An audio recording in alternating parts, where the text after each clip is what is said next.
Okay guys, it's been a while since I made a video, so I'm a little out of practice. I hope you'll forgive me. What I'm doing is I am facing a whole bunch of these little pieces. And normally I just tell you about stuff and do it off screen, but we're going to do this one on screen and see if I can avoid messing up my camera. Little noise here.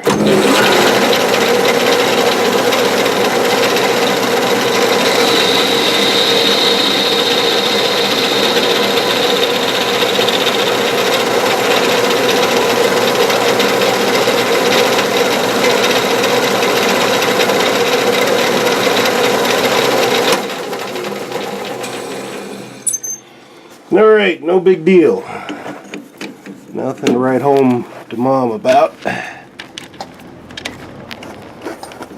But as you can see, we're doing both ends of it. And later what I'm going to do, just on one end, I'm going to put a little touch of a center drill and then drill this out to 1/4 inch or slightly over.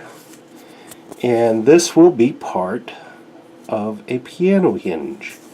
So I've got quite a few of these. Hopefully this isn't going to be too dark for the camera to pick up. But I've got a few of these bad boys done already. And let's see, there's a few more. That's what needs to be done.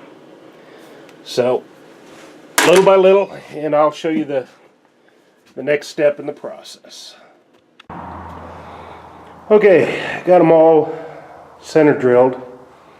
I kind of got lazy and didn't deburr them, but we'll deburr them as I need to. Anyway, to figure out how long to make my hinges for the doors, laid them out in a row of 10, then stacked up the rows so I didn't have to count every one. Set up 2 rows of 5. I had 12 left over. Now I need to know how big I can make my hinges. So I measured the length of one of them at 1.875 inch and 7/8, and then multiply that by 112, which is how many the count eventually came out to.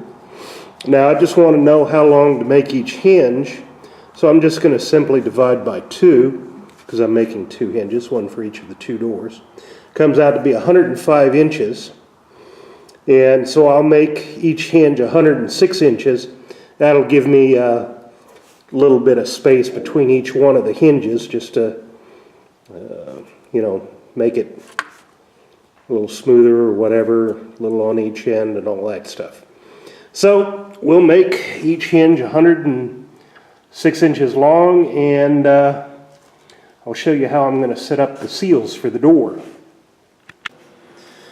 Okay, normally to bore out all these pieces I'm making for the hinge, you would use a center point, or whatever you call it, first, and then go after it with the drill bit. But because the position the hole isn't very critical, because what I'll do is I'll put the 1/4 inch rod through a whole bunch of these and then weld everything in position. If that's off a little bit, it won't make any difference, because the hinge will hold it in the position it was welded in relative to the rod itself, and therefore be centered effectively. So we'll go through and drill one of these for you, and hope you don't get bored. It's a little loud, so I won't say anything while I'm drilling. Turn your speakers down.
that is one piece of many. Now, one of the things that I had in design consideration for the length of the piece was the length of my drill bit.